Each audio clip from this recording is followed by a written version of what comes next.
What's up guys? So 2 years ago I reviewed the Berthoud Solure, and today they sent out today I received from Berthoud Cycles, no longer Berthoud. Today we're going to check out the bar end mirror with end cap. So let's open this up and put it on the bike.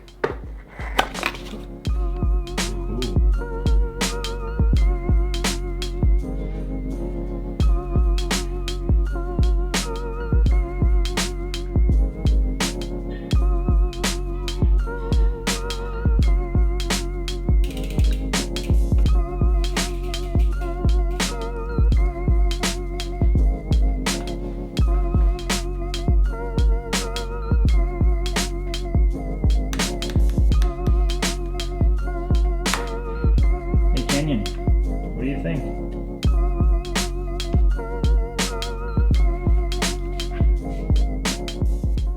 So I just finished up the install. It's pretty plug and play, pretty easy, and the instructions are fantastic. One gripe that I did have during the install is that the bar end side, so not the mirror side, is I believe it's a T20, and I don't have a T20, even though I have all these tools. I have this Torx tool, which is a T25, which is the more common one that you see in the bicycle world, a T10 and a T30.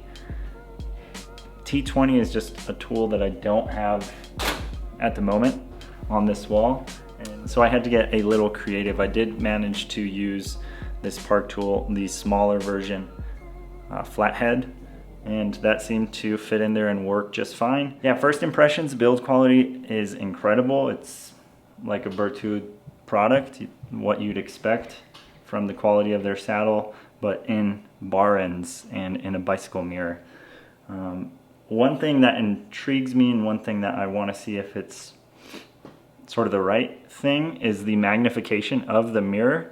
It seems a little punched in, but I think it has its purpose. I think it's meant for seeing cars that are way down the road as opposed to a wider vision and not being able to see a car until it's right behind you. I'll let you guys know what I think about that with some use. And yeah, I'm gonna switch out. I was riding 650Bs this past week. I'm gonna switch them back out to 700s because I like 700s. So do that, and then we'll check in on the commute tomorrow with the mirror and see what I think.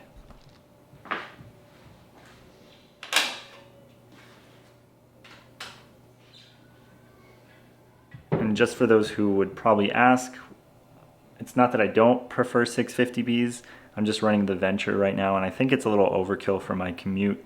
On my 700s I have byways, still the same byways that I bought when I got this wheel set. And yeah, they roll super fast for my commute, and it gets me to work, well, just that much quicker.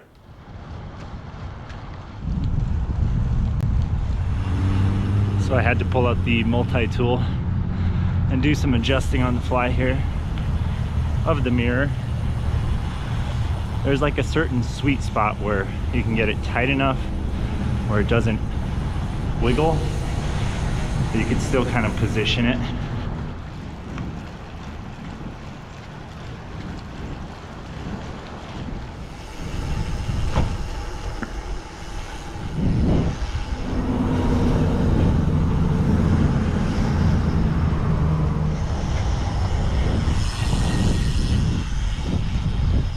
That's horse poop on the trail. So what else is there to say about this mirror? I mean, I mentioned this before, but the build quality is amazing. I guess one misconception, and this is my first time riding with a mirror like this, is that it would replace me looking back. But in fact it doesn't. It's much like a car. You can have those side mirrors on a car, but you're still gonna have to look over or have a additional mirror to look for a blind spot or something that's closer to you.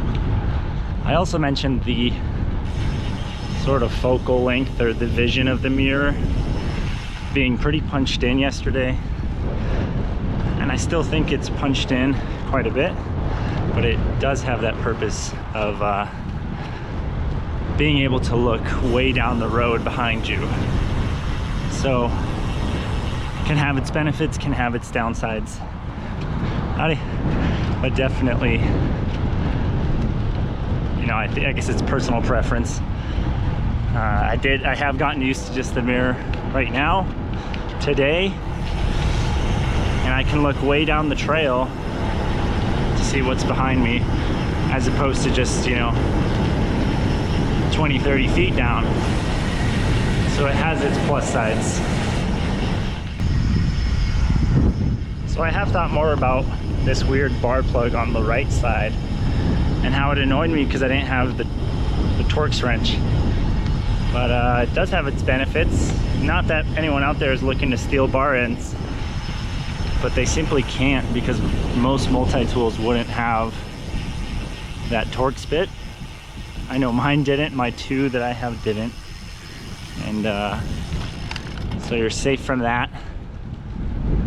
And it matches the rivets on the Berthoud saddle, so I guess they were going for that. I don't know. So in conclusion, what do I think of the mirror? Now, I've only had it for about 24 hours, or just a little over, but I don't think this is a product that I need extended trial time with. Sure, something happened down the line, like I dropped my bike and it pops off, but it seems really solid right now. I'm hoping that it stays that way in the future. I'll update you guys in the description below. And yeah, like I said on the commute, I think the Torx wrench bit on the right bar plug is a little bit annoying, but I get the point.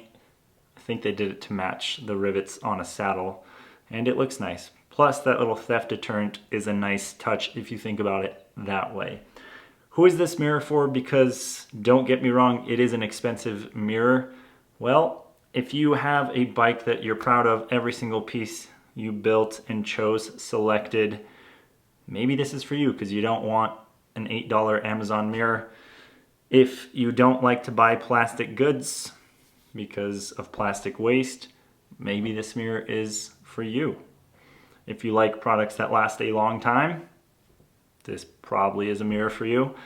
And yeah, I know it's not the holiday season yet, but we're getting into the holiday season. If you have a cyclist, friend, family member, sibling, whatever, in mind, and you would like to treat them to something that they may not have, this mirror is definitely for you. Or not for you, but for you to buy for the person. Definitely like the mirror. I can see myself buying some. It's kind of like a spur cycle bell. It's just kind of a beautiful design, quality product that will last hopefully for years and years. It is in a precarious place, so we'll see. I will update you guys in the description. Thank you, Berthoud Cycles, for sending this out for review. And yeah, look at the link below to check out more on this product. Thank you guys for watching, and special thanks to my patrons, my Patreon supporters. A while ago when I started the Patreon account, it wasn't to make more money so I can go out and treat myself to fancy meals. It was to reinvest into this channel. And the idea that first started that was my GoPro kept dying over and over and over in the cold months. And so I couldn't really record in the colder weather. It was so frustrating. So I set out to create the Patreon. And over the last few months, we've had some interest. And thanks to your donations, to your monthly donations or subscription, it has helped pay for a new camera. So got a new GoPro here, which I'm super excited about. Not really because of the features, but because of the Enduro battery. So I should be able to shoot all winter long, hopefully. You know, GoPros are GoPros. But yeah, special thanks to my Patreons. You guys made this happen. And because of you, we're gonna have more winter videos. I mean, if everything goes well with that. If you're interested in supporting the channel through Patreon, there is a link in the description. Go check that out as well. And yeah, I'll see you guys in the next one. Till then, remember to stay stoked on spokes.